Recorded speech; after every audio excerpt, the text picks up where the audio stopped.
A for Abley is killing the game. Okay. Whoa, whoa, whoa. All right, there we go.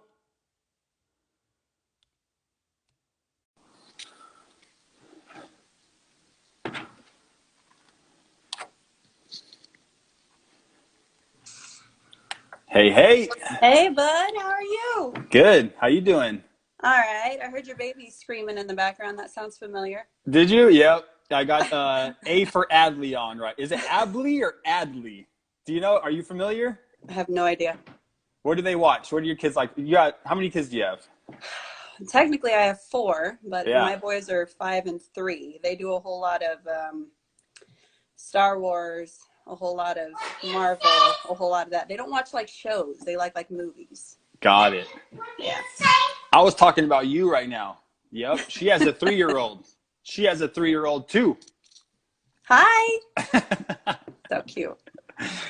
So yeah, how have you been? It's been, man, Living the quite dream. quite the year. Yeah. Quite Yeah, the year we've had. that's the understatement, but we trudged our way through it for sure. Yeah. You're a nurse? I am. I am. Yep. I'm a registered nurse. I've been a registered nurse for a little over 7 years now. Yeah. Yep. Mm-hmm. And we want to keep you fairly anonymous, but you know, it's I know about a year ago, in the beginning of all this stuff, I think you reached out to me for some masks. I Yeah. did. Yeah. Yeah, it was really sticky in the beginning. The whole notion of there being a lot that we didn't know. Um, the hospital systems were completely unprepared, and that's not just my hospital, that's all hospitals. They were Right. completely unprepared for anything close to a pandemic, which, I mean, from a business standpoint, to regularly invest thousands, millions of dollars in PPE that you may not need. Right. I can understand the justification for not doing that. However, it's one of those things where you don't build a fire truck after the fire, you build a fire Right. truck before the fire. And there were a lot of signs that this was coming, and there wasn't a lot of ramping up that was done. And the CDC situation didn't help. The CDC were continually releasing information, wear bandanas if you can, bullshit like that, that just Right. completely undermined it. And we're sitting here in the nursing community, we're very tight, not just across the United States, but throughout the world, and we're looking at people in Italy that are dressed head to toe like they're, about to go to the moon, and they're telling us to Yeah. put a bandana around our face. And we're like, are you joking? So when it reached a point where it literally changed on a day-to-day basis, and Yeah. it was a combination of them not being prepared, and also the fact that a huge hole in the infrastructure of the United States is that we've been outsourcing. So guess what, when you need to obtain a whole bunch of masks and supplies from a country like China during a pandemic, and it came from there, you're not going to get it. So on almost a day-to-day basis, I feel like the hospitals changed their standpoint, and it eventually went to the point where they said, okay, if you have your own, you can go ahead and wear them. So I think that's the point where I reached out to you, because I was like, Yeah. no, like, I'm protecting myself and I'm protecting my family until we know more about this thing, because the countries that are going through it have a hell of a lot more protection than what we're getting. So, and then, to be completely honest, like, there was some sketchiness on the part of people working in the hospital. And my hospital in particular, I think they had 60 boxes of masks Yeah. that went missing. Somebody stole 60 boxes of masks from the hospital, and it had to be someone that worked in the Of hospital. course. So They have to have access to the storage rooms and exactly. codes and all that Yeah. stuff. Yeah. So it came from the inside. So that was really sketchy in the beginning too. So yeah, in the beginning, it was very hairy for all of us. And yeah, I Yeah. think that's the point where, because I think that you had posted that you had gotten a hold of one, and I was like, dude, I will take one from anywhere. Like, I Yeah. have a friend who's a painter, and he had some that are not necessarily fitted for me, because N95s, you have to be fitted, has to be tested. I didn't care, because anything Yeah. was better than wearing a banana. You know what I Right. mean? So give it to me. So, and you were amazing, and you sent me those. I think I actually still have one of them in my locker that I keep for a for a rainy day. Thank you. That's awesome. Yeah. And so, I mean, you got the mask and you're kind of just, you're in it, you know, you're in Mm-hmm. the medical field. And as the months go on, did you think, you know, we're still going to be doing this, you know, a year later? Like, what were your thoughts initially going into all this? It's really, really tricky with any virus to estimate when it's going to go away, Yeah. because some viruses, the tricky thing about viruses, okay, so I don't know if you've heard, but there's a variant strand that's been detected in the UK that's 50 to 70 more percent contagious, Right. right? They said that although it's 50 to 70% more contagious, it's not more deadly. The not more deadly part sounds fantastic, but Yeah. unfortunately, it actually makes the 50 to 70% more contagious is actually more of a threat than it being more deadly. Because of the fact, so I'm sure you remember SARS, MERS, you know, Right. those types of viruses, which SARS was a coronavirus. The reason why SARS sort of died out, even before we were able to develop a vaccine for it, is that it wasn't nearly as contagious as COVID-19 is, but it was more deadly. So what would happen is, and when people were most contagious is when they were sick.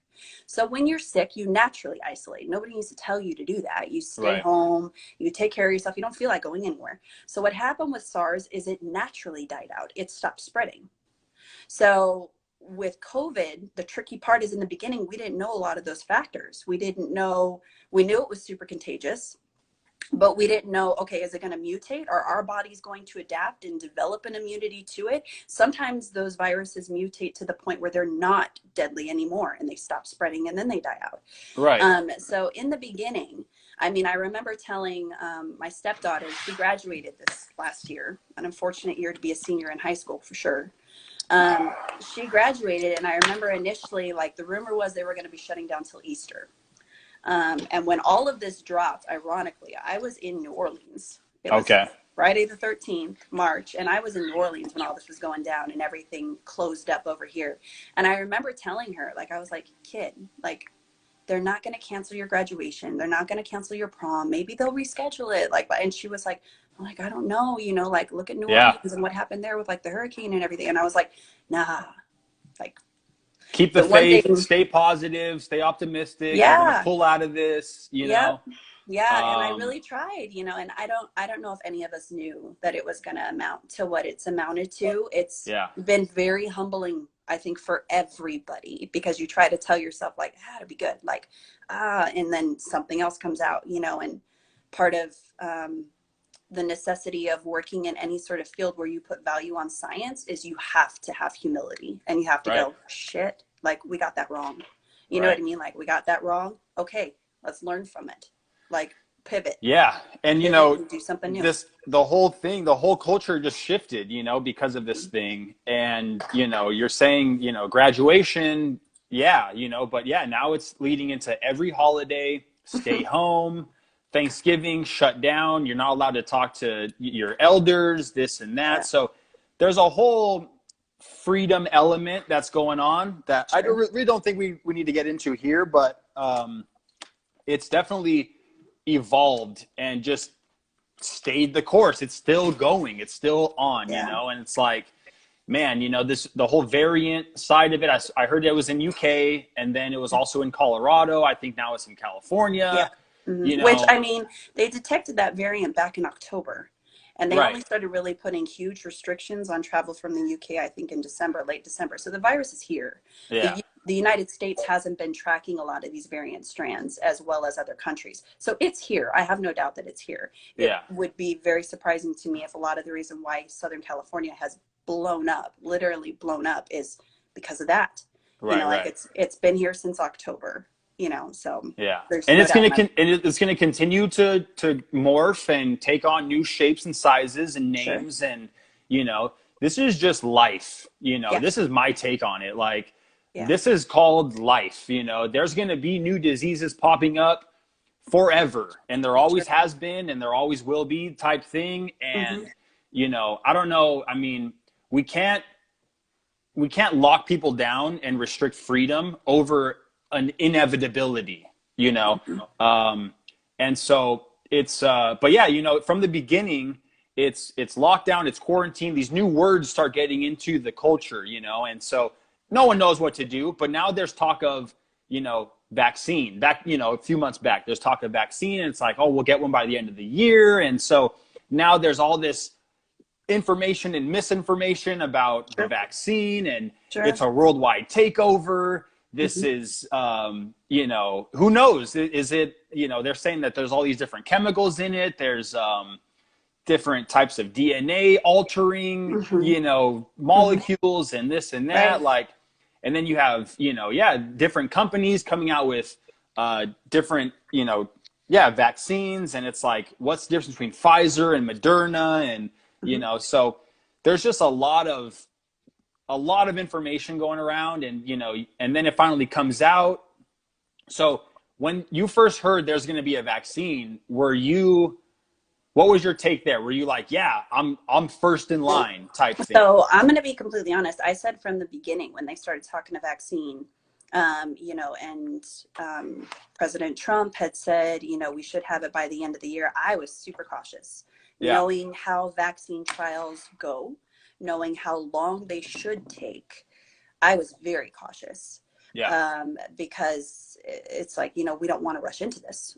This is super important, super important. And vaccines typically take, you know, years. You know, they really do. A lot of that though has to do with yellow tape. You know, there's a lot of, and I'm part of the Nursing Research and Innovation Committee at my hospital, which is a magnet committee. And basically, this is what we look at. So my eyes have been opened a lot in the last 2 years since I've been on this committee to exactly how trials are undertaken and exactly how things like this are able to be released. right. So in the beginning, what I said was, I'll probably give it a little bit of time. I'll give it Yeah, some time when it comes out. Like, you know, you don't buy the first version of the iPhone, you know what I mean? Like right. that type of thing. Like, let's see how the bugs and the kinks get worked out. There was so much pressure because of that, because I think the general public really had that opinion by and Yeah. large, because it wasn't just me that was saying that, even within the nursing and medical community. I was hearing that from doctors. Oh yeah. There's a doctor here on Instagram. His name is Dr. Calvin Sung, and I highly respect his opinion. He was there in the thick of it when everything broke out in the very beginning. And Yeah. again, I take a humble knee to the medical workers in New York, because they were going through everything that we're going through right now in Southern California, but they didn't have proper PPE and they had to figure out policies and all of that as they were going along. But anyway, so Yeah. I followed him very closely during that. And he and a couple of his coworkers, that's what they said. And that was in the beginning. Sure. So, but I think because of the level of pressure, there's also been a level of transparency and a magnifying glass on this entire vaccine process that was not there before. There's Yeah. also been a level of funding through this vaccine that's really been eye-opening as far as how much money has been poured into this. It's like, damn, like if we can do this, what else can we solve? Like, Right. what about cancer? Like, I mean, really, if you get down to it, like if they wanted to fix these problems, they probably could, because when push came to shove and the economy starts shutting down and, you know, things start getting sticky, a lot of money was poured into this, and a lot of Sure. money isn't poured into that medical advancement, you know, those types of things, which, like I said, I mean, even this mRNA science, which is, it's new in the sense that this is the first vaccine that we've actually released. It's not new in the sense that this is a science that we've been exploring for the last 10 years. It's Right. just there's never been a virus that would benefit from the mRNA vaccine that came to fruition to where it would benefit them to put it out. Because, like I said, you have to pour money into that. You're not going to pour money into something that dies out by itself. You know what I mean? And all that money, like you said, created the more transparency, more oversight. Because a lot of people are looking at this. Yeah, and Yeah, it collapsed the timetables that would normally be for dragged out for sure. years. Yeah, so what I told people is that, you know, when you have a research trial like this, you have a certain number of, you know, researchers, a certain number of scientists that are on that panel. They cost a lot of money. Cost a Sure. lot of money. And when you put people through the trials, the people that volunteer to be part of these trials, they have to be followed. They have to be followed. Symptoms have to be monitored. All of that stuff. We're talking tens of thousands of people. Oh yeah. That takes money. So when you have 10 scientists, it's going to take a certain timeline. When you have 50, that timeline is cut down significantly. It's the difference between building a house with 5 people versus building a house with 40.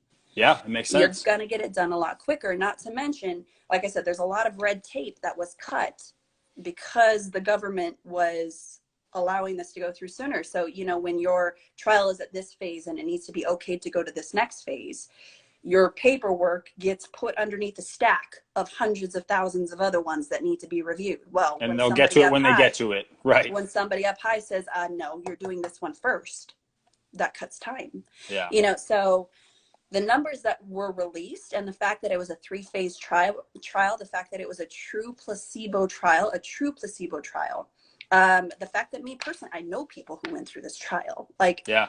those types of things, it was like, okay, this went through all the other hoops that everything else goes through. It just did it in a much shorter amount of time. And like I said, the raw data, I think that Pfizer, like 40,000 participants. Moderna was 30,000 participants. I think Johnson & Johnson was 60,000 participants. And when you look at the numbers that have come out of that, it's like, okay, you know what I mean? Like it changed my perspective on it a lot once I looked at the raw data of what was actually included in those trials. So you were doing research, you were seeking out, authorities and mentors in the space, people that Yeah, you knew were, on the ground and in there looking at stats and results and this and that. absolutely. Mm-hmm. And so finally it says, oh, it's available. It's here. Yeah. And so you find out what through your work, Through my hospital. Yep. The you know. hospital. Well, we found out, so it dropped. And then one of our major hospitals, they like recorded when the nurse was getting it. And like, if it had been available at my hospital that day, I would have gotten it that day. Yeah. Like I think I got it the Sunday after. I got it as quickly as I was able to get it. And so everyone at the hospital, they have kind of, what is that, priority? Because you're medical staff, correct? Yeah. Mm-hmm. Yeah. And Everybody in the so, hospital. Yeah. Because I think they're doing like a tier system. So everyone in the hospital has priority to get it. and so that's RNs, that's doctors, obviously. Uh, EBS, yeah, dietitian. administrative staff as well, people at the Yeah. desk type thing. Anyone, if Yep. you work in a hospital, Yes. you have the ability to get the vaccine at this point. Yes. Yeah, and so, but how is it presented to you by the hospital? Is it like, hey, we think you should do this, or is it like, No, I really appreciated the way that my hospital took it. yeah, And I think the way that the majority of the hospitals are taking it is a very smart approach. They are very much making it is completely optional. Hey, okay, we have this available. If you'd like to get it, it's there. This is got how it, you get it. And then when you went there, there was a flurry of information that was given to you regarding, possible side effects. This is what you may experience. They had us sit in the waiting room for 15 to 20 minutes because the first day I got it, I was working. I was working that day. So they sent me over there. And that's the other thing too. They allotted time for us on the floor. Hey, if you want to yeah, go get it, go. We'll watch your patients, like go. yeah, So we went there, waited 15 to 20 minutes after, and then returned back to the floor. But it was very much on a volunteer basis, which I think was really smart because there's a lot of suspicion when you start saying you have to. You know what I mean? Like, don't tell me what I have to do. Even if right, it's out of stubbornness, well, why do I have to do that? Like, right, so they took a very smart approach in making it optional. And for me personally, the protection offered against Pfizer slightly has the edge on Moderna, not a lot, but a little bit. yeah. So that's part of why I jumped on it too, because I was like, if possible, like I want the Pfizer one. Like that's the one that I would prefer to have. What And does that mean exactly? What? so the Pfizer offer, as far as the percentage, I want to say that Moderna is like 93. We're talking very small percentage. We're talking Got like it, got it. 93 to 95% effectiveness Effective versus rate. Got it, got it. 95 or more. Okay, So I wanted the Pfizer if I could possibly get the Pfizer. So I jumped on it, and they did. They ran out of Pfizer pretty quickly, and then switched over to Moderna. So, but it was completely optional. got it. Completely optional. So you got the first one when? I got mine December 21st. December 21st. So that's been what, 3 weeks now? Yep. And Ish? then I About got three my weeks. second day before yesterday. So you got it, you went in there, you did it. Hmm. Was it a big group of you guys that went Yeah. from What percentage would you say of hospital staff are getting it versus not? You know, there's still a lot of skepticism even on my floor, and Yeah. not without cause, because to be completely honest, a lot of this is we're figuring out as we go. Yeah. And the basic science has shown us that it's safe, and the basic science has shown us that it's effective. Yeah. That's not to say that there won't be flukes. There's not to say that there won't be errors. So a lot of Right. people are like, I don't know, like I'm going to wait. Yeah. You know, I'm going to kind of feel the waters, which I completely understand. Yeah.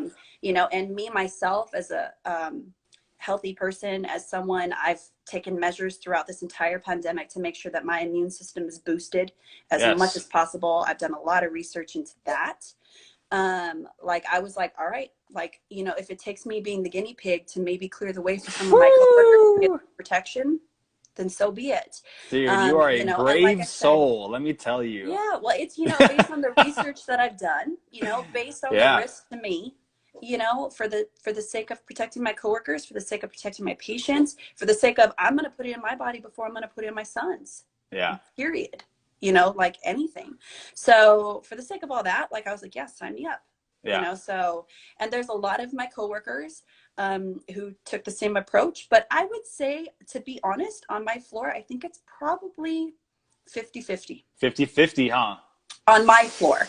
The rest of the hospital, I'm not sure about, but on my floor, that's the feel that I've gotten, is really sort of 50-50. There's a lot of people who have seen, you know, like us, you know, initial guinea pigs that, you know, went forth and went ahead and did it, that, hey, like even, like I said, after the first dose, I got a really sore arm for about 48 hours. Same as with the flu.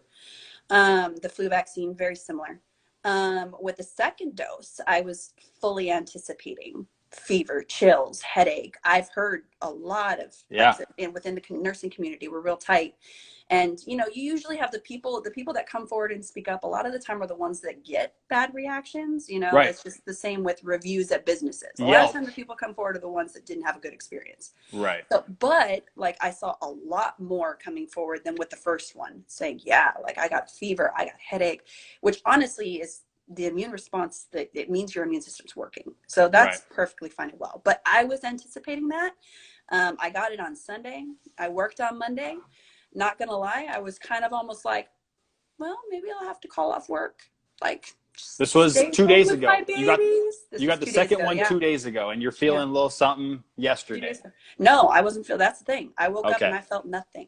Okay. Like I was kind of like, man, maybe I'll call off work. Maybe, you know, maybe that'll happen. Nothing happened. Just in anticipation. It was very anticlimactic. Like I woke up and I was like, should I take my temperature? Like took my temperature, like, oh, I'm 97.6. Oh, well, I guess I'm going to work. You're like wanting to get sick, kind of. Right? You're like, give me something at least here. Work. Yeah. You know, I don't call off work. Like throughout this entire pandemic, I've literally never called off work. Like I don't get sick very often. So I was like, maybe? No. And you get the flu shot every year? I do. Yeah. I do. For me, in case anybody wants to know, the personal justification for that for me is that it only protects against a certain number of strands. And there's literally hundreds, maybe thousands of variants of influenza. However, I would say protecting myself against 4 or 5 strands is better than protecting myself against nothing. Yeah. So that's really the approach. At my hospital, you have the alternative where if you don't get the flu shot, it is completely your choice, but you do have to wear a mask if you don't get the flu shot. That's the policy that they have in place. So there is that option, but I choose to get it every year. And I've only had influenza once in my life. And I'm telling you right now, it's not something I'd ever want to mess with again. I was at a 105 temp. I was literally delusional. I ended up getting pneumonia. Oh my gosh. That's the only time I've gotten it. Yeah. Where I've been tested and they were like, oh, yep, you have influenza. I think I had type B or I don't even remember, but it was all bad. So I'm not trying to mess with that. Those who received the COVID vaccine, are they able to remove the mask at work now? No. Still mask. Which there is a scientific reason for that as well. So the tricky part about, like I said, this is all a learning process. There's a lot that we don't know. There's a tricky part about COVID, which is that what we're seeing, there's a difference between being a carrier of COVID and it being in your system versus it being in your system and causing disease. So it can still be in your system, but say if you have the vaccine, your body is actively fighting off via those spike proteins, keeping it from getting you sick. That doesn't mean you don't have it. It just means it's not going to make you sick. Got it. So there's still the possibility of you giving it to someone else. Yeah. So, I actually heard that. I heard that yeah, recently at a podcast, saying that it will suppress and, it'll protect the person that gets vaccinated, but it won't necessarily prevent it from being spread. sure. So Yeah. you're kind of cloaking, you're like cloaking super spreaders or something, Yeah, type it's the thing. same. It's one of the problems that we've had with COVID from the beginning is that you can be asymptomatic but still be spreading it. Yeah. So, and I mean, as things develop, like we'll know a lot more about that. As far as, is it really to the level to where you can go ahead and spread it, or is it not? Influenza actually is that way. Sometimes, I mean, there was a patient dad who I had to have a conversation with, and basically he had that standpoint of, I'm young and I'm healthy, I can't get COVID. And I was like, no, that's not actually how it works. Right. Pretty much any sickness, your body is constantly fighting off sickness. You just Of course. don't know it. Right. Because your immune system is built up over the course of 20, 30 years. So it's in you. It just never causes anything beyond it just being in you. So, right. And influenza can be that way. And cancer. So, right? Yeah. Everyone has a little bit of cancer in them. Sure. It's just, is it going out of control? Is it taking right. over your body? Or is it, everyone has certain levels of everything. And that's, you see, so you've taken both doses, all good. Yeah. You are all good. It. You would ask me the difference between Moderna and Pfizer. That's another difference. Moderna, I think it has to be 28 days between when you get your first and your second, whereas Pfizer's 21. Got it. So getting that extra 7 days, I was like, yeah, I'll take that. So yeah. Anyway, go ahead. Sorry. No, I mean, you just, like you said, as far as, it's going to be mostly negative reviews on Yelp, for something. And so, yeah, for the skeptical, you're seeing nurses come forward in different states, with Bell's palsy coming out. You've got people going to the podium, that just received the vaccine and then they faint, and then they put a statement out, shortly later. Oh no, this happens all the time. Anytime I see needles or feel pain, I faint, Sure. So it's like, okay, well then how did that get to the front of how did that get to the podium? Number one, should that not have been stated? So yes. And I feel like that could be disregarded as just, you're lying, get out of here. Whatever happened is weird. Maybe you're just nervous, Yeah. And that's not to say vaccine injury is a real thing, course. And I've said this before, it is a real thing. It does happen. Yeah. But with any procedure, with any medication, with anything, you have to weigh the benefits versus the risks. Anytime you go in for surgery, they have you sign a pretty lengthy consent. And what that consent is saying is that the doctor has discussed with you, hey, you would like to get this. Right. However, just so you know, there is a risk for bleeding. There is a risk for us nicking other organs. There is a risk for infection. There is a risk for all of these things. And they say there's a risk because it happens. Sure. And vaccine injury is a real thing. There are some people where they have really abnormal, chromosomal differences as far as clotting and things like that they're completely unaware of, and they wouldn't know unless they got genetic testing. So there's fluke things that happens, but it's a matter of looking at the numbers and being like, hey, this amount of risk versus this amount of benefits. This is how many people have been injured. This is how many people have been fine. And then just doing an analysis for yourself. I've said before, I'm not trying to preach to anyone, you need to get the vaccine. Nothing like that. It's just, I hate the spread of misinformation, causing people to be afraid of something there's no cause to be afraid of, or at least there's no cause to be afraid of to that degree. Right. Yes, have caution. Yes, do your research for yourself. Yes, decide, if you are someone who has reactions to vaccines, this may not be the one for you. Right. And in that light, to be completely honest, as someone who doesn't have reactions to vaccines, as someone who is relatively healthy, I also take a responsibility on myself that, hey, I need to get it because those people can't. You know what I mean? I need to get this protection to stop that flame from burning. So maybe it doesn't get to that person that won't be blessed enough to be able to get this. Yeah. And there are people who have that too. So, like I said, there's people who maybe get this vaccine shot who didn't know that they have a pre-existing condition that was going under the radar. and it caused some sort of reaction in them that was unique to them, you know? Yeah. Yeah. Yeah. And so again, to the skeptical, which I think that 50-50 stat, it Sure. may be nationwide, Oh yeah. you know? Oh So, yeah, for sure. and like you said, at your workplace, it was presented as, hey, it's here. If you want it, go ahead. Sure. And have you heard of other cases at different locations that it is being mandated, that it is saying, if you I want to have work heard of here? I have heard of one. Yeah. At my nursing, actually, I take that back because my mother-in-law mentioned to me that one of our relatives works somewhere where they have mandated it. So I've now heard of two. One of At them the I know is a workplace. hospital. Yeah. Yeah, she works, I think, at a nursing home. So I've heard of two. And like I said, I'm part of a couple of national nursing communities, Yeah. and those are the only two that I've heard of. Yeah. And like I said, that was through somebody in my family. The other one was through this nursing community. So I have heard of two where they mandated it, which, like I said, I don't think that's a smart approach. I think it's going to make people more resistant, more untrusting of it when they make it mandatory. I don't think that's the appropriate response. That being said, I think that some of these institutions are also looking from the perspective of, well, crap, we keep having people that keep getting sick with it. They're off for 2 weeks. We have to pay them for that 2 weeks. We have to replace them for that 2 weeks or go around short staff, which is causing, potential risk to our other employees, which is causing potential risk to our hospitals. Yeah. So I think it's a liability standpoint. And there have been people that have been milking the system too. My husband was telling me because he, at his work, they've started doing medical staff. My husband works in law enforcement, and they've started doing medical staff. The next tier is to go to, police officers, detectives, whatnot, that are out on the street.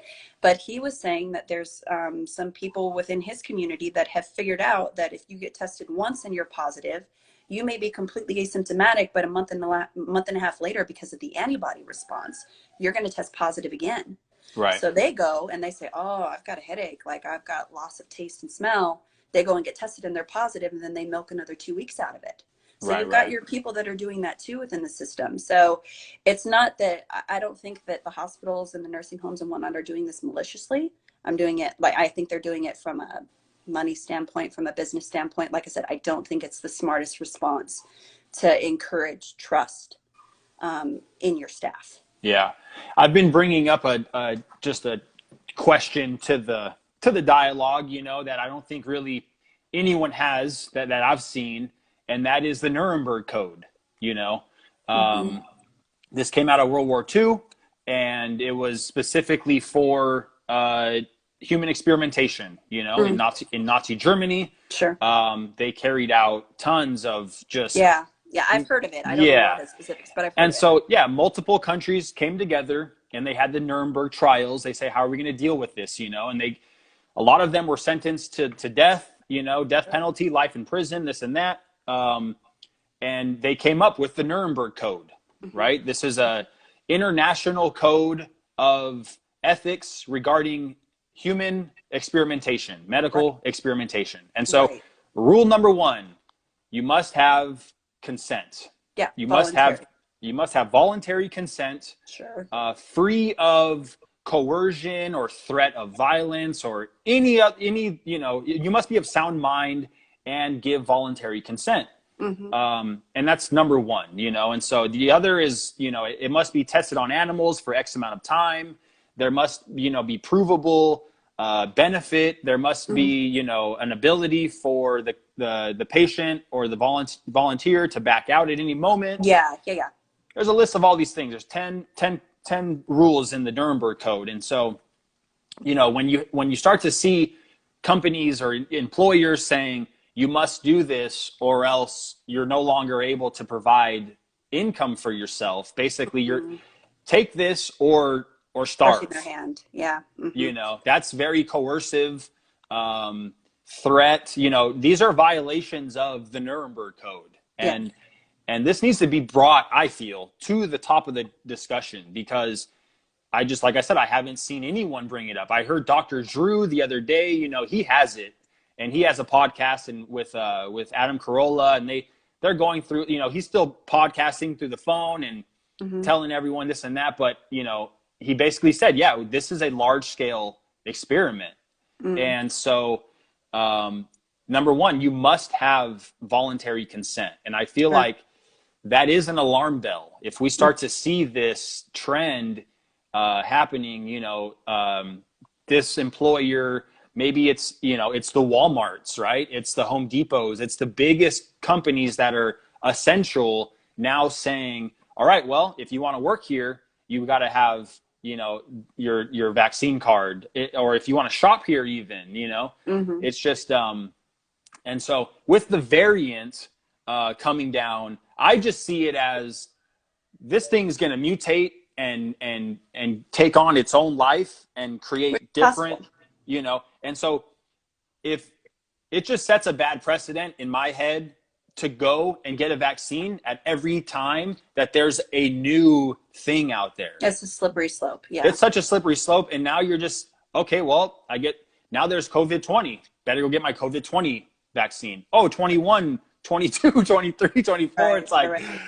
man, we Yeah. were put here to live. Okay. We Yeah. were not put here to get vaccinated and hopefully live through the, effects of that vaccine. You mentioned taking care of your immune system. Mm-hmm. And for me, like, that is also what needs to be put to the top of the dialogue as well. Yeah. Yeah. You There's know, a there's a definite lack of education. There's been a definite lack of education in this from the get-go of, especially before we had this vaccine, of, okay, well, there are ways to boost your immune system, and there right, are remedies that have been shown to be effective against this, vitamin D deficiencies, taking your zinc, taking an ionophore to let the zinc get into your cells. There are all of these things.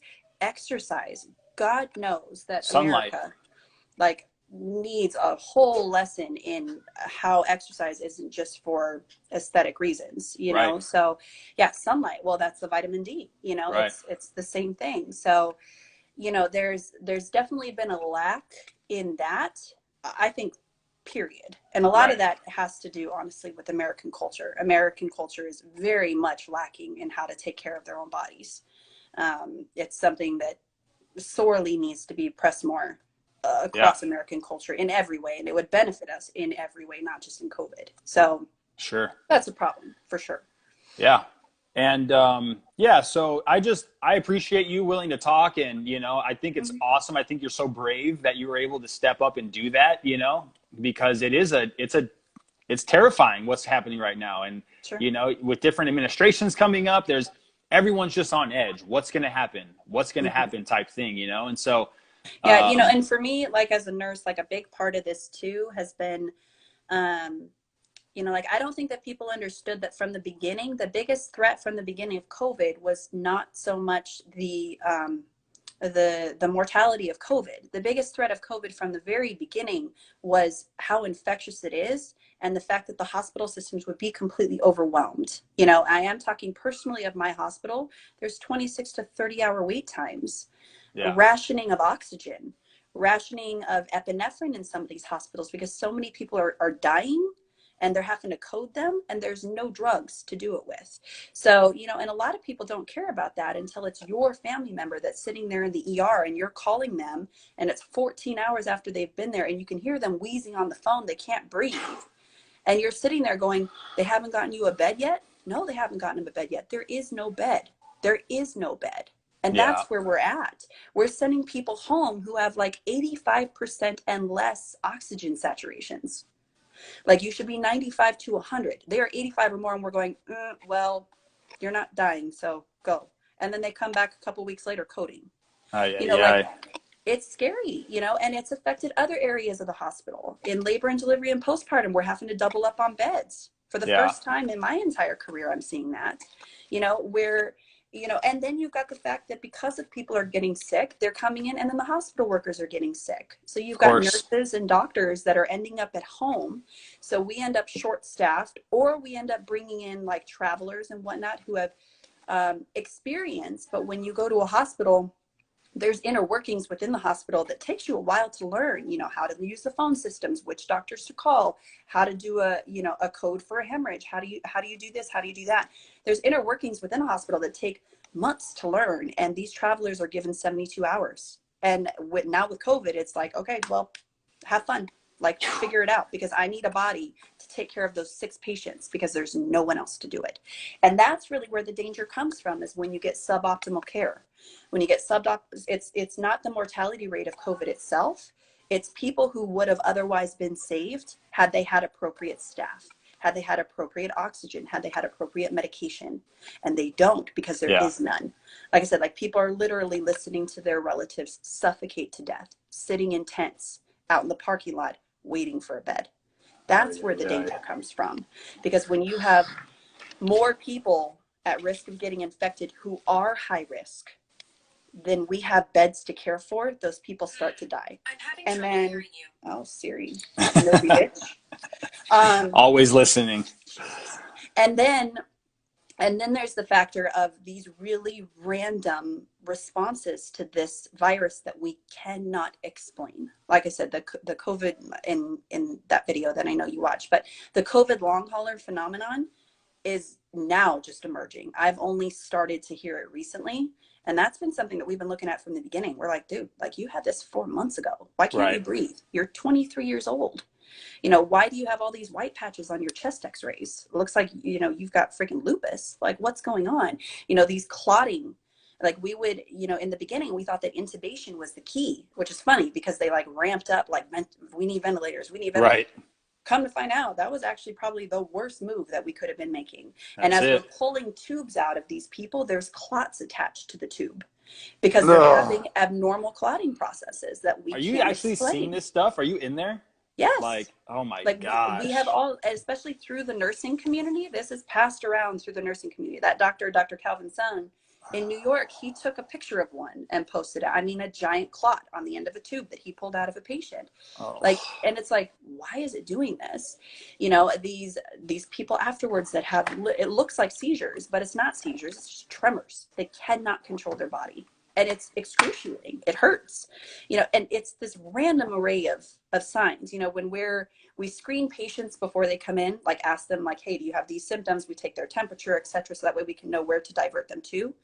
And that list of questions that we ask them, do you have this, this, and this? It went from literally 3 things to like 16 things in a matter of like a month, because there's such a huge array of symptoms. Yeah. And I have patients coming in with complaints of as little as a headache from yesterday that won't go away. And we were ruling this particular patient out for preeclampsia because that's what we were thinking it was. She ended up being COVID positive, a headache. Yeah. So, and like I said, there's these people who have these random responses, and there's theories that, there's things worse than death. And there are these people who are now 9, 10, months later, and they cannot function. Like that seizure tremors thing. I personally know someone where she has trouble functioning on a day-to-day basis, like moving. She has, I think, 3 or 4 kids, and she can't take care of them. She can't take care of her dogs. Yeah. You know what I mean? Like, it's that type of stuff that's really scary, because that's the stuff we don't know. Why are they having this immune response? We don't know. Too many variations, and it's humans in general, we think that we are the most divine and we are the, we're the master of the universe. We control everything on the planet. And it's like, no, we don't. Yeah. It's actually very egotistical and just dominance, of you trying to think that you can contain something, Right. If a virus is going to hit, it's going to run its course. You can do all you want and think to stop the spread and do this and do that, but no, nature will carry out its own cycles. We can try to manipulate and tweak and this and that, but and this maybe just goes on a deeper life philosophy, but if it's my time to go, hey, it's my time to roll. Let's do this. As crazy and dark as that sounds, like, I would rather go out in my own bed or in a damn forest than being tubes stuck down my throat and needles here and take, like away from the Mhm. family. There's another angle there where there's no visitors. So it's Mhm. like, man, this is really just uncharted territory. And yeah, everyone's just on edge. And like I said, I appreciate you and for having this conversation and stepping up and being a positive voice for taking it. You've taken it and you're good, and you believe in boosting the health or the immune system Yep. first and foremost. Mhm. Anything else you want to like put out there, for anyone who's listening, like what's some good advice or just how to move forward? Um, I think that like I said, I think that probably the biggest piece of advice that I can give people, especially people who are not as fortunate as I am to have this available so early, is to boost your immune system and take care of your body. And there are lots of ways to do it. I think it's unfortunate that we live in a time and age where you have the world at your fingertips. You could teach yourself Latin right now. You know what I mean? Like you could literally do anything you want to. And it's ironic that we have all this information, but like I feel like our culture is like as at the laziest that it's probably ever been as far as actually using that information. Like there was a time where you had to drive to a library Right. and look for what you were trying to find. And so there's lots of ways to boost your immune system. There were studies that were done, multiple studies that were done. There was a hospital, I think in Taiwan, where they found that I think it was some crazy number, like 95, 98% of the people that died from COVID were vitamin D deficient. Yeah. And that's a very common thing, is to be vitamin D deficient. So, and vitamin D is one of those things that's very hard to overdose on.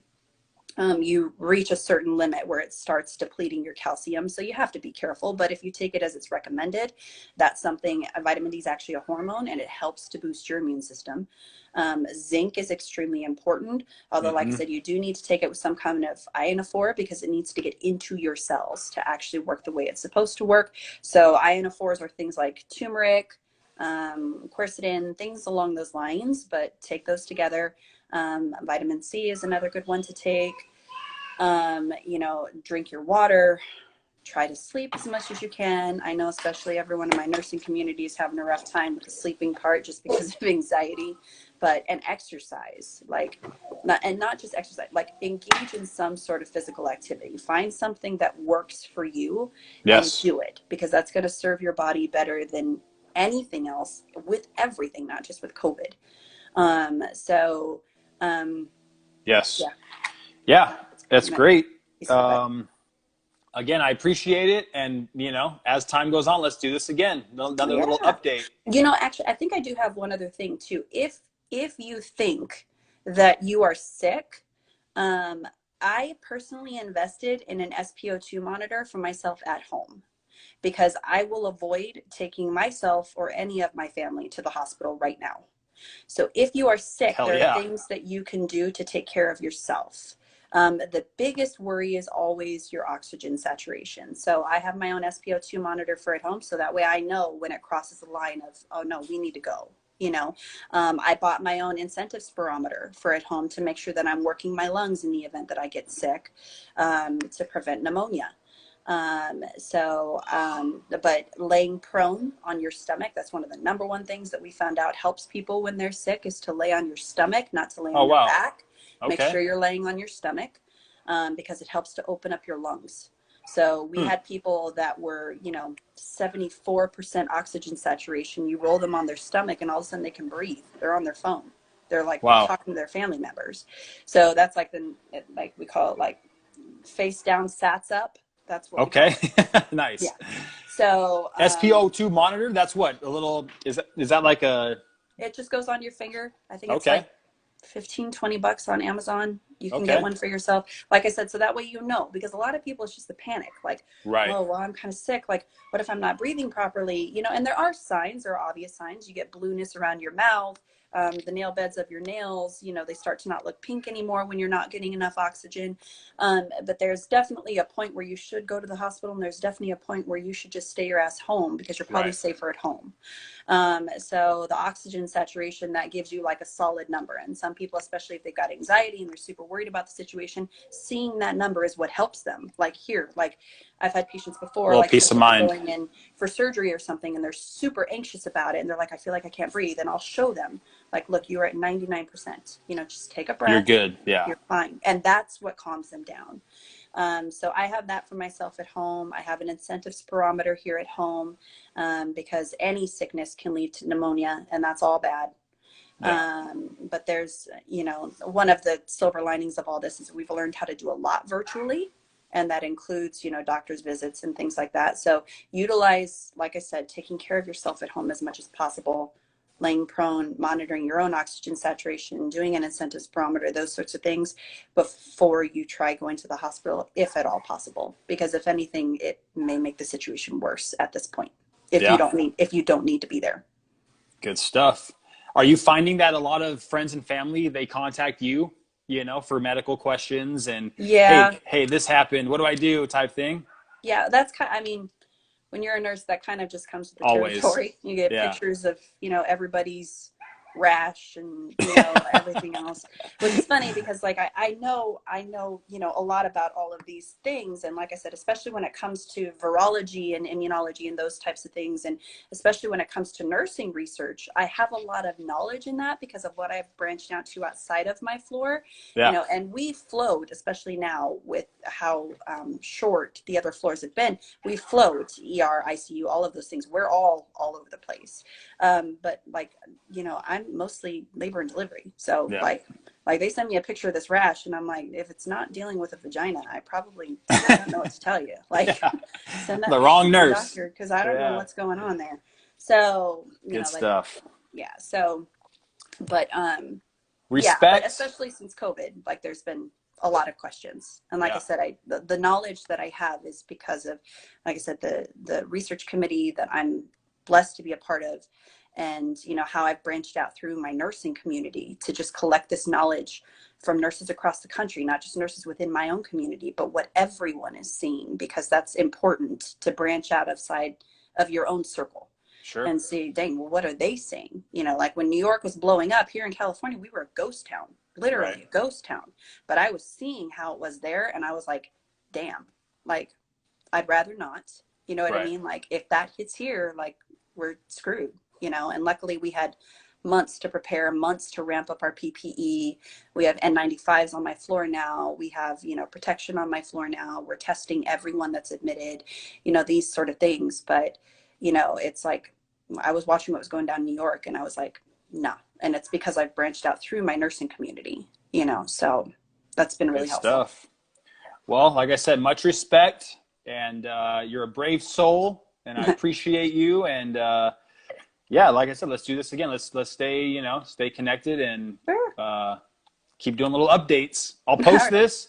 I'll tag you on it, and then yeah, anyone who wants to get on here and get a little education from someone who's actually going through it, went through, that's I think it's going to be really good. So All right, buddy.